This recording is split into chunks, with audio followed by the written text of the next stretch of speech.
went out into the frontier, the so-called settlement. I remember reading just recently, the state of Oregon was set up somewhere around 1859. And it was set up with a charter that said no black people could live in the state, could own property in the state, and of course they couldn't vote in the state. And that was in effect until 1926. And today, Oregon is still a state that's 98% white, 2% black. Even into the 60s, 70s, and 80s, they still had serious discrimination in the state of Oregon. But the state of Oregon is a minor example of what happened in the entire country. Okay. I see that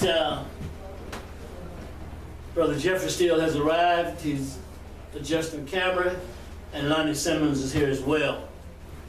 I want to go to question number 2. Let's see, we've got 3 mics today. You okay right there, Omar? Jeffrey, Lonnie, will this reach your, okay. Now, question number 2. Jeffrey, it says that there were barriers set up that shut African Americans out of the benefits, the GI benefits. This was in the early 40s and 50s, after they came from the war. Is that right? Absolutely. Help us out here. That's something that's definitely not new. Of course, there's always, ever since they've allowed African Americans to be a part of the United States military, there has always been proportionately more dishonorable discharges with African American soldiers in comparison with white soldiers, and that's one of the main things that keeps the access away from African American veterans or people that serve with the military. Okay. Go ahead, keep talking. You've got more there. Go ahead. All right. Also, like I said, going back to even it will also be dependent on where these veterans, these African American veterans, would stay, because there were other practices that would keep them from gaining access. I don't know if you brought up the other topic of redlining. Right. Well, we've got redlining as one of the tenets of what we're talking about today. So, and I think you're thinking about the Federal Housing Authority, unemployment, education. We're talking about education, employment, and housing. Okay. And then within that housing equation, we've got redlining against African Americans. Is that right, Jeffrey? That's absolutely right. Okay. That's absolutely right. And that could be just basically a result of where those soldiers stayed, because the banks would not approve in most cases or charge higher interest rates. Absolutely. Lonnie, help us out here. What can you say to move us forward? I mean, I agree exactly what Jeffrey was saying. You know, they use that bill, that GI bill, to advance. You know, Can you talk directly into that mic right there? 6, yeah. They stated that they wanted to advance the poor whites, or help the middle class whites advance after the war. Those that served at least 90 days in the war, and you know, the blacks weren't able to get that same benefits, because the benefits supposedly, you know, they were supposed to get weekly checks from the government, those that served in World War II, and they were supposed to get, you know, weekly checks to pay for education. Yes. Even you know, they were supposed to be paid like a whole year, you know, while they were looking for work. You know, so, but the blacks, it seemed that, you know, they weren't able to get the same benefits. The lending from the banks, you know, they use practices to discriminate. Yes. You know, based on the assumption of the neighborhood that they stayed in, and you know, if you think about it, in almost every state, every city, in the inner cities, that's where the blacks were grouped up. You know, and they weren't allowed to expand to what they call suburban areas. They weren't able to get the loans, so that, I believe that helped keep that gap between, you know, the black wealth and the white wealth, because, you know, we weren't able to get those loans for those homes. And if you get a loan, and then let's say your great grandparents were able to get a good loan and own a house, then their children, you know, they wouldn't have to work as hard, you know, to start over, if you want to say. They got a good start, and that helped prevent us from gaining our wealth, because we can pass from generation to generation. So that's all I have to say. Okay, we'll come back around to you. It is not and was not a lack of ambition on the part of African Americans. Is that right, Omar? Not a lack, according to this book here, Paul Rothenberg, White Privilege, it was not a lack of ambition. They accused the Federal Housing Authority, like we mentioned, U.S. Employment Service, the Veteran Administration, said that they effectively denied African Americans educational opportunities and housing opportunities. Is that right, Brother Omar? You know, absolutely right. And it's not just education. Even when the Social Security was set up, the Social Security system that was set up after the Depression, it was designed to include white people and exclude black people, because it did not cover farm workers, which most black people worked on farms. Right. It also did not cover domestic workers, because black women were cleaning the houses and serving white folks in a domestic capacity. So it was designed to exclude that group of people. And in the process, of course, it also excluded a lot of white people in that process. But the idea was to make sure black folk were excluded from the beginning. But if you look at Whitehaven originally was not designed for black people. You couldn't even show a house in Whitehaven when I moved back to Memphis. And of course, right now it's mostly black, but it wasn't like that back in my day. Okay. It says here that in 1946, African Americans were disproportionately given dishonorable discharges in the military. So it sounds like to me that set the stage. We're talking about this particular time in history for this discrimination to be, as they said, effective. Lonnie, I see you agreeing. You come in, then I'll come back to Jeffrey. Well, I didn't know that fact till you said it, but it makes sense now. You know, okay.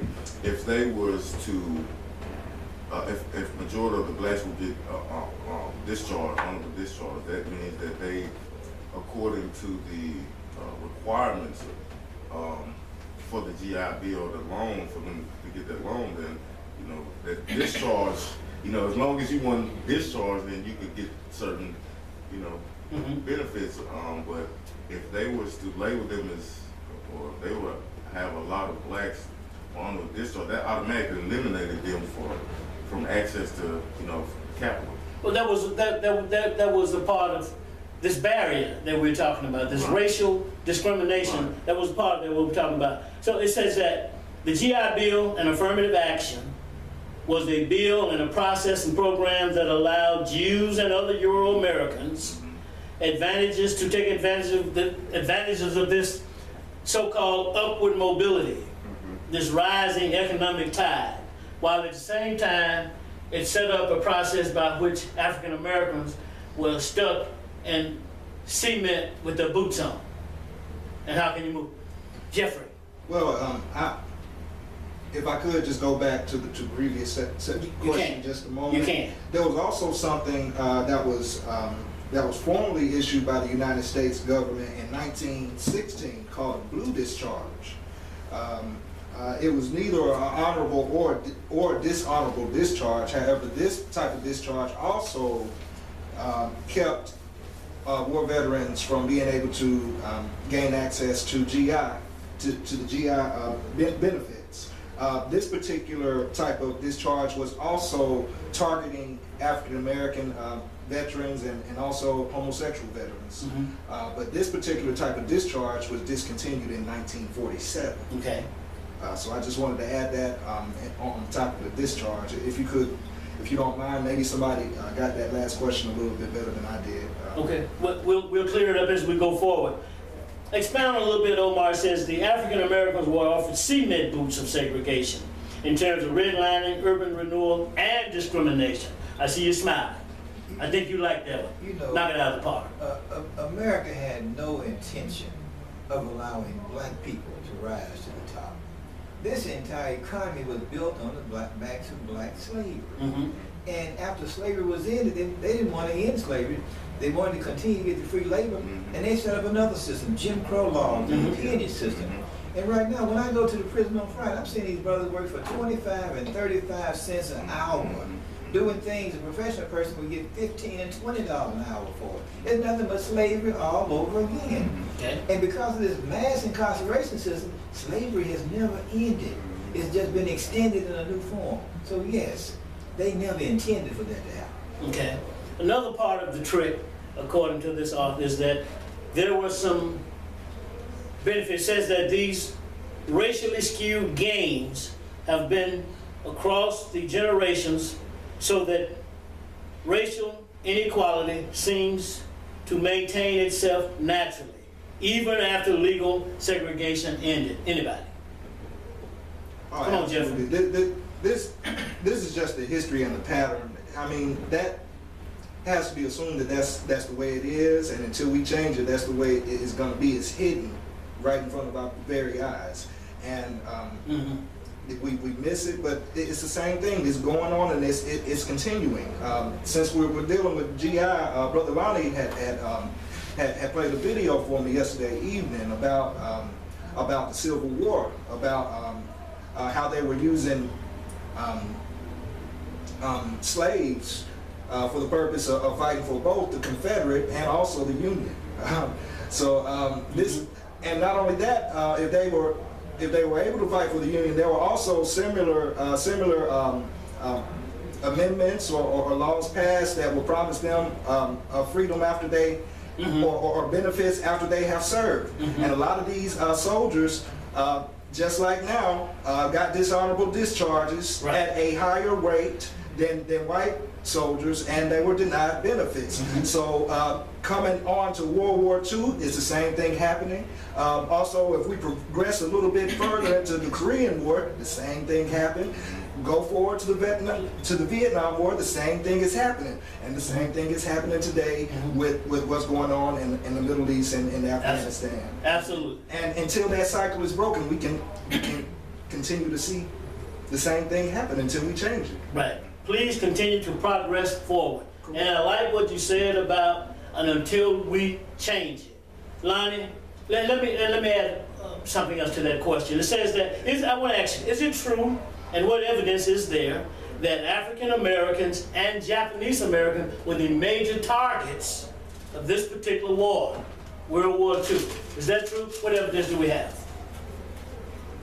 Okay, come on, Omar. You know, the Japanese Americans were actually locked up in prison camps, internment camps, as if they were enemies to America. Some of those Japanese Americans were born in America.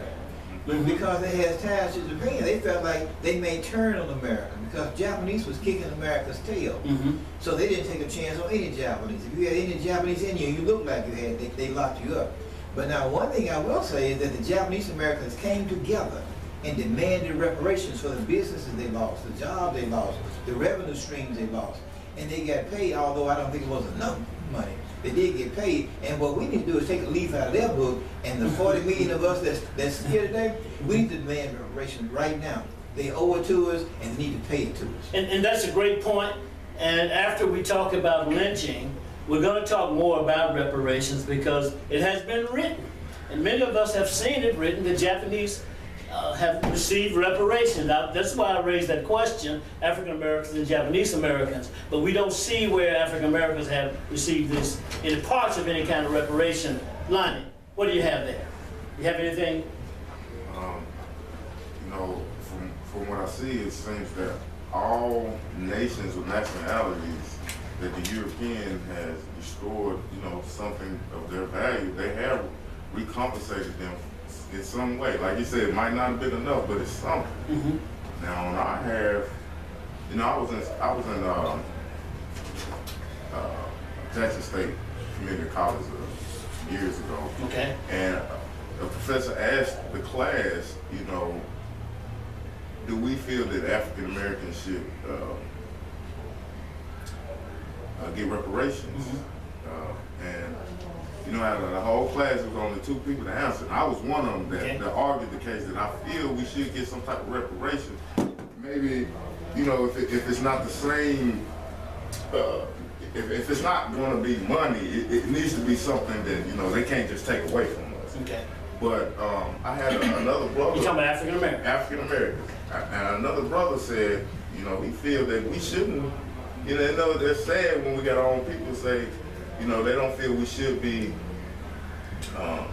getting a reparation because his mother wasn't in slavery, so, you know, why should she get the benefit?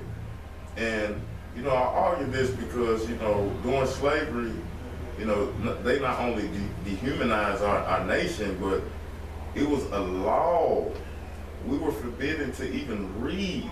So that advancement in, you know, their society or whatever, for us to be knowledgeable about the deceptions that they use, whether it's through our scriptures, which is it's our people, you know, but they use that to, you know, to keep us down. So, so the professor said, you know, what about this affirmative action?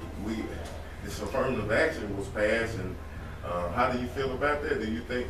And you know, he made a good point. He said, you know, this law allowed people, whether you were qualified for the job or not, just based on, you know, the percentage that, you know, we don't have enough of y'all in this position, we're going to choose you automatically because of your color or whatever, not based on skill, in which I kind of understand and I agree with that. But when it comes to reparation, you know, they made laws where, like we stated, your ancestor could not even pass down what they owned or whatever to their descendants. So that prevented right there a lot of wealth for us. Right. So we're talking about the creation of wealth. The creation of wealth, or it being blocked for a certain group, having to be African American. Let me add a question to your comment, Omar. Have these racial white groups been created? Have they been created by the Census Bureau, Hispanic and non-Hispanic? Connect that with your comment. The idea is to divide the political status of people that in this country, because the white people's birth rate is going down, and they want people who look darker than anybody in this building to declare themselves white, even though they don't have any white privilege. They want to be Hispanic. Nobody declares themselves an ethnic race based on the slave master's language. They don't do that. Right. You are just as black as the midnight sun, and you want to say you are white and Hispanic, and other people that say they're non-Hispanic. But that's so that they don't have to deal with reparations, because they did to the Mexicans almost what they did to us. They did us worse. But if they went back and paid us reparations, we could have the bottom 10 states of this country. And when I look at it, there was a white young man recently in Cleveland, Ohio, I believe it was, who was stopped by the police for speeding. The police, pulled him over. He had been trying to evade them, and they killed him. And after the investigation from the dash cam, first they said he was trying to take the police officer's gun because that was on the radio. And after they did an investigation, they found out that he never touched the gun. The DNA was not on the gun, and the dash cam showed he was in some complete submission to the authority that was trying to, hurt him and give him ticket. And they had an out-of-court settlement for $1.7 million in that state. Now, if they paid for that young child, 18, 19-year-old child, $1.7 million, I take $1.7 million times 40 million black people, and I get $68 trillion that America owes us. So give us the bottom 10 states and leave us the hell alone. Okay. Jeffrey, we're talking about changing things. You mentioned that, and I think we here at this table agree with it, right here. And I think many African Americans will agree with you and us that we have to change it. And I want to say something. In the 30s and 40s and 50s, Mexican Americans began insisting on their status as whites. So what does that tell us, going off of what Brother Omar just spoke on? It just tells us that one, they recognize that there's a caste system that's going on here in America. They recognize that from afar. So how come we can't recognize that while we're already here? But not only do they recognize it, they take advantage.